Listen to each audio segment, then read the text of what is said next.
This prisoner had a peculiar habit. During every yard time, he'd sidle up close to the guards, sneaking glances at the keys on their belts. Back in his cell, he'd meticulously sketch every curve and notch from memory. If even a single line was off, he'd patiently start over, pursuing absolute precision. But that's not all. At 3 a.m. sharp, he would light a match and study the keyhole on his cell door. Then he would carefully tear off a small piece of paper and press it against the lock. In no time, he'd have the shape of the keyhole, which he would trace over with a pencil. Once done, he'd take another piece of paper, roll it up, and slowly insert it into the keyhole while gently pressing down with his pencil. It took nearly 20,000 attempts before he finally measured the depth of the lock. But even with all that, he couldn't bring himself to celebrate, because the trickiest part, figuring out what the key was made of, remained unsolved. The next day, Mike seized a chance to tell his cellmate about his plan, hoping to get some ideas. 2 days later, his buddy came up with a risky scheme. But for a shot at freedom, Mike was willing to gamble. So, while working in the woodshop, he took advantage of a distracted guard and swiped a few sturdy wooden sticks, planning to smuggle them out in his thermos. But things took an unexpected turn.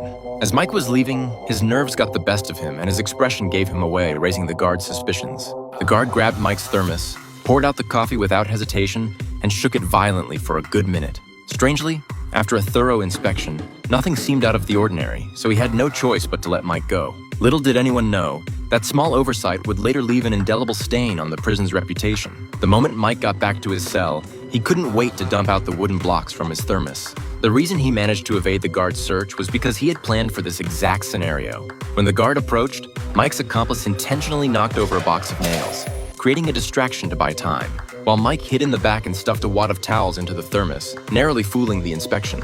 With all the necessary components now in hand, Mike got to work on the wood. He kept his eyes glued to the material, not missing a single detail. Even the tiniest splinters were sanded down until they were smooth and even.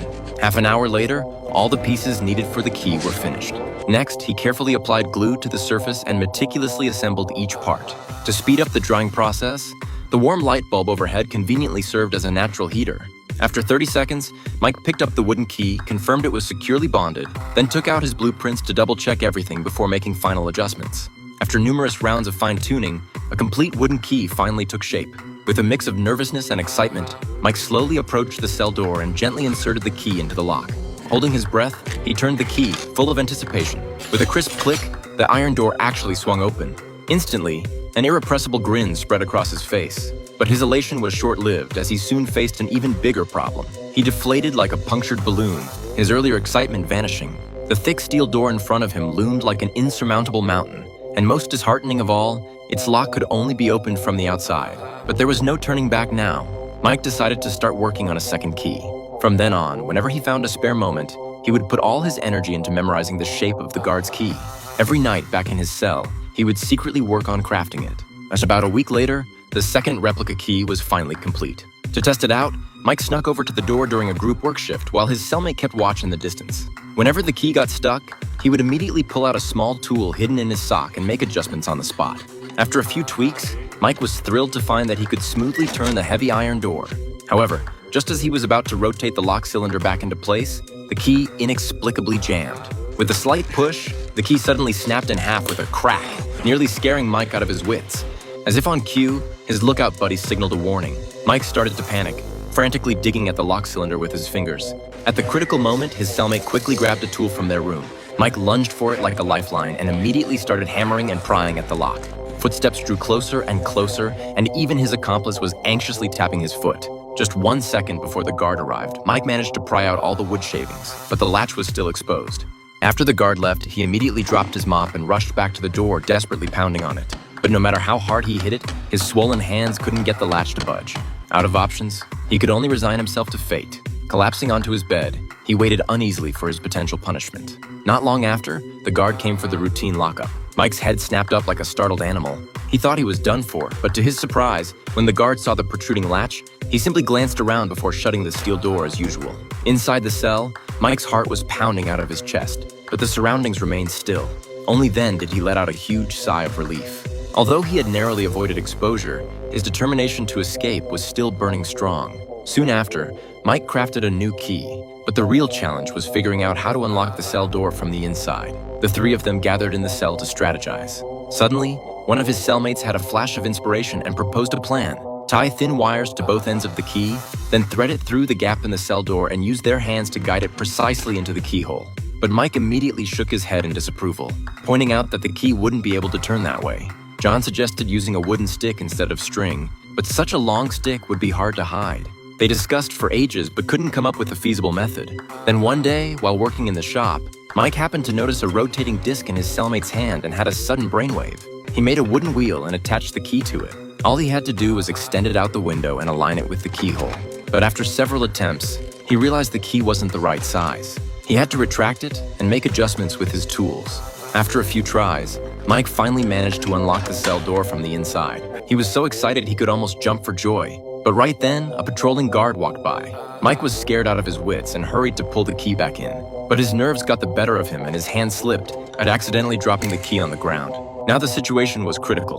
The guard's footsteps gradually approached and Mike was beside himself with anxiety. He took out the gum he had been saving for Christmas, quickly chewed it a few times, then went to the window.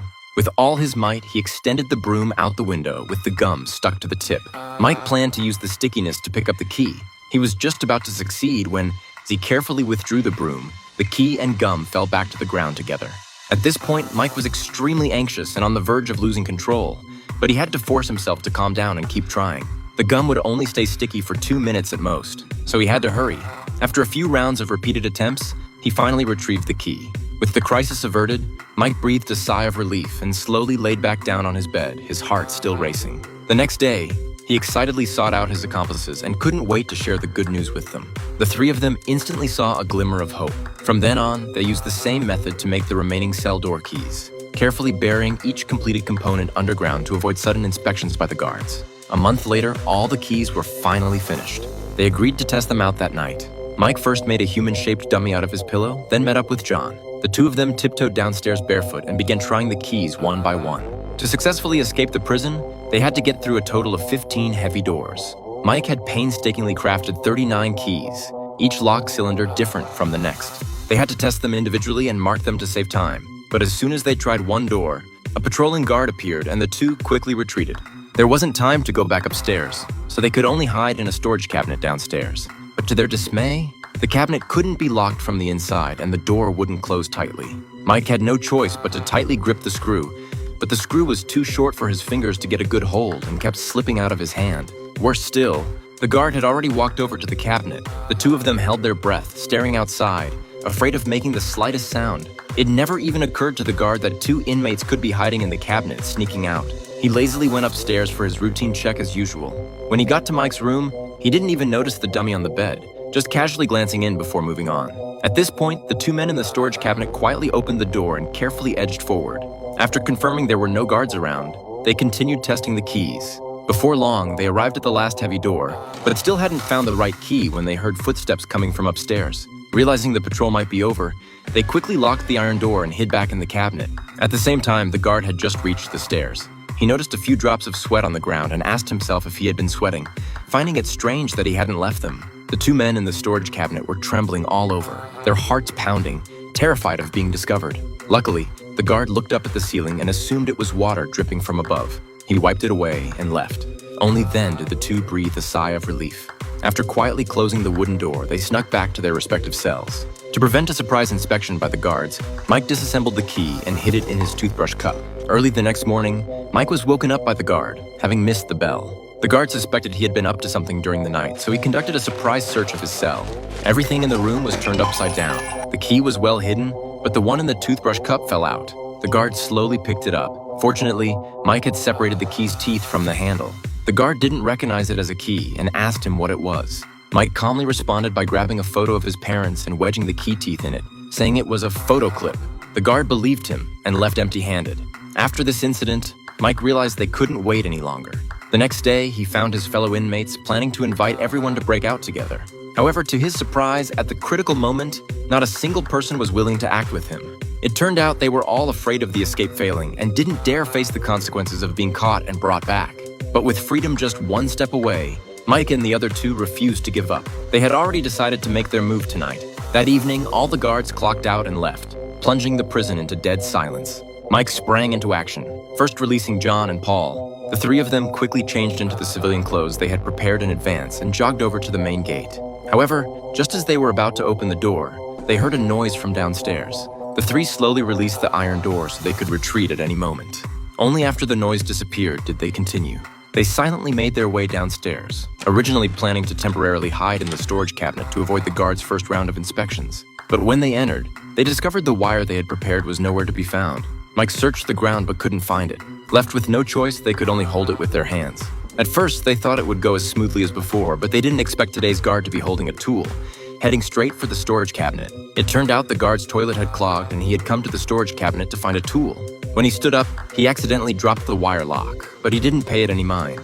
Now he was taking the opportunity during his inspection to put the tool back in the cabinet. If he opened the cabinet door, it would inevitably lead to a confrontation. At the critical moment, there were no inmates escaping upstairs.